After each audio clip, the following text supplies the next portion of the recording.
Hello everyone, it is Briximus Prime, back for another Transformers action figure review, and today we're going to be taking a look at the Arms Micron Nightmare Unicron!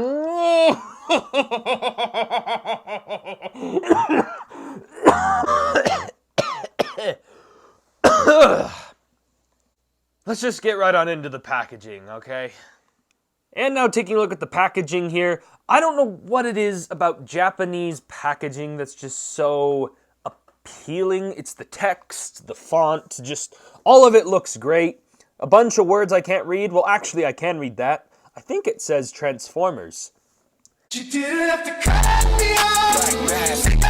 then that says Decepticon. Yes, I can read that, believe it or not. Then it looks like we got some advertisement for the Arms Micron, and then we got the little picture of the Unicron combined with Prime right there. Here on the side, got the product images right there. Exclusive Nightmare Unicron Takara. And then got some stats over here. I think it's because this version of Unicron supposedly is like an evil spirit or whatever, and that's why the strength is at 0, because it's like, well, this guy's like a ghost. He can't really actually do anything, But yeah, a lot of things I cannot read, but I know this looks really cool, so I guess it doesn't really matter. Now, if none of you are familiar with Arms Microns, basically they are model kit things that you have, like Minicons, you have to build yourself. You serious? And now we'll take a look at Unicron's accessories. And yeah, they basically are not really that much of accessories. Instead, they're more like just actual parts of the actual figure and also an entire figure of its own. But I guess we'll just start with this really fast. Basically, this forms one of his arms that's like the big spiked arm thing, but in the packaging, it comes separated into 2 separate parts, which you can have it be. And basically, you can have these on both of his arms, but the problem is they're hollow on the back, so I personally just prefer to leave them combined together. And then getting into the Arms Micron, again, it's basically just his arm, only except you can actually take it off and transform it. These little bits fold out, this part folds backwards, and now you got this little armadillo little thing. It's got treads, I guess. And I think it's quite obvious where these accessories go, right? I will deal with him myself.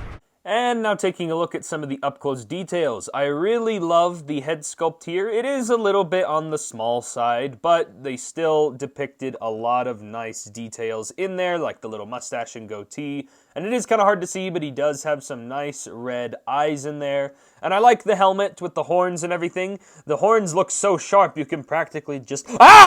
Actually, not really. They're made out of a soft, pliable material. They're not actually going to hurt you in any way.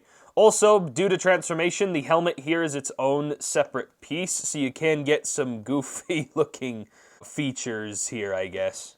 And yeah, coming down to the rest of the body, I love the chest here. It really gleams with this dark, like, really dark brown color and, like, this chrome with the red and just, like, you know, it really makes it seem like this guy is an absolute nightmare. You can see his abs right there, and he has the nice shoulder pads, which, by the way, you can have these either flared out like this, or you can have them down like this. Just depends on personal preference.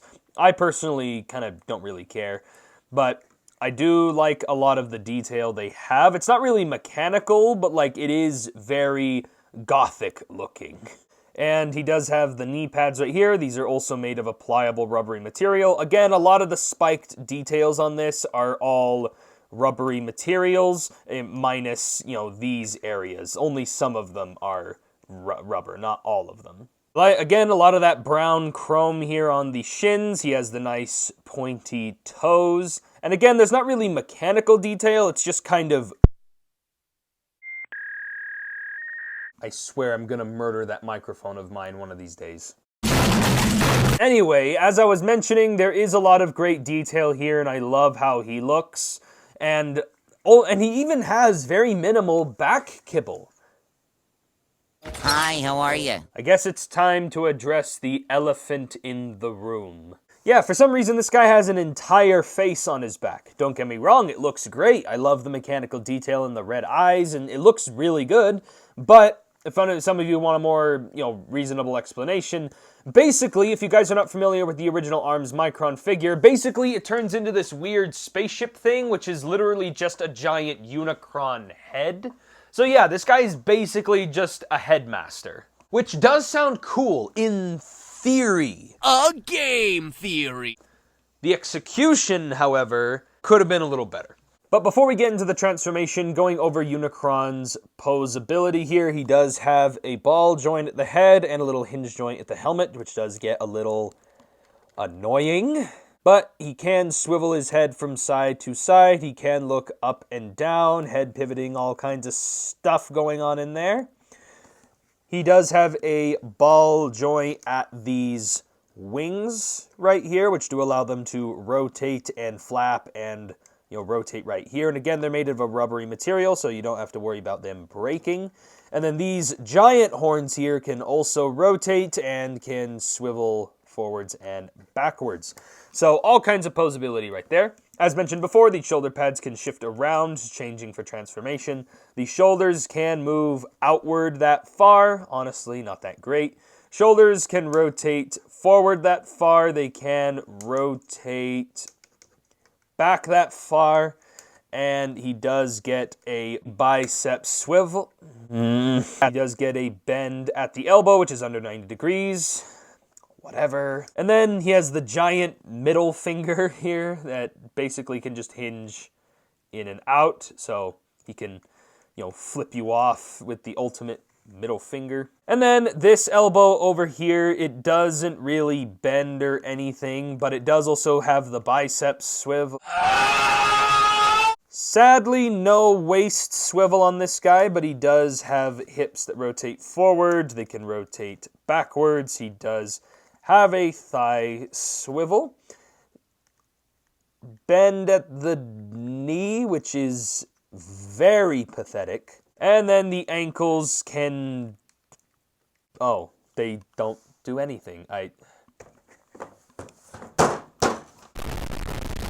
The posability here is disappointing, yes, but I do have to admit, though, the looks on this figure alone sell it. It's just the playability is more so in the transformation than it is posing him around, which even then, he does look fine just in a static pose anyway. And now, getting into some comparisons with this guy. Here he is compared next to another Transformers Prime comparisons. Here he is with the Voyager Bulkhead, Prime Universe Knockout, Prime Universe Dreadwing,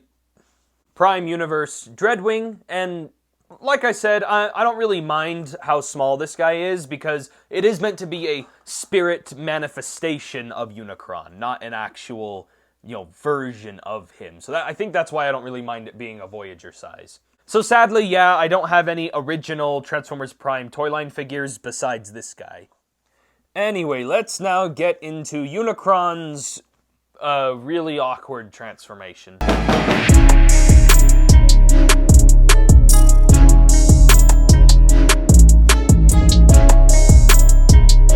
Now, how do I put this lightly and kindly? Bullshit. This thing feels like an absolute complete afterthought. Nothing here plugs in or tabs in any kind of way. It's all just a bunch of loose hinge joints and all kinds of greebly detail that doesn't mean anything, and it all just kind of... The only thing holding this mode together is the big horns and the face. I like the face sculpt. That does make this mode kind of worth it. But the rest of it just kind of is a big, hot mess. Just like my upload schedule. Welcome to Sick Burns 101. Here he is with the... if you notice, I'm trying to make the comparisons also look like... Bullshit. And then here he is compared to the Scorponok Headmaster. Look at this dude. Wait till you see the... No, no, no, no.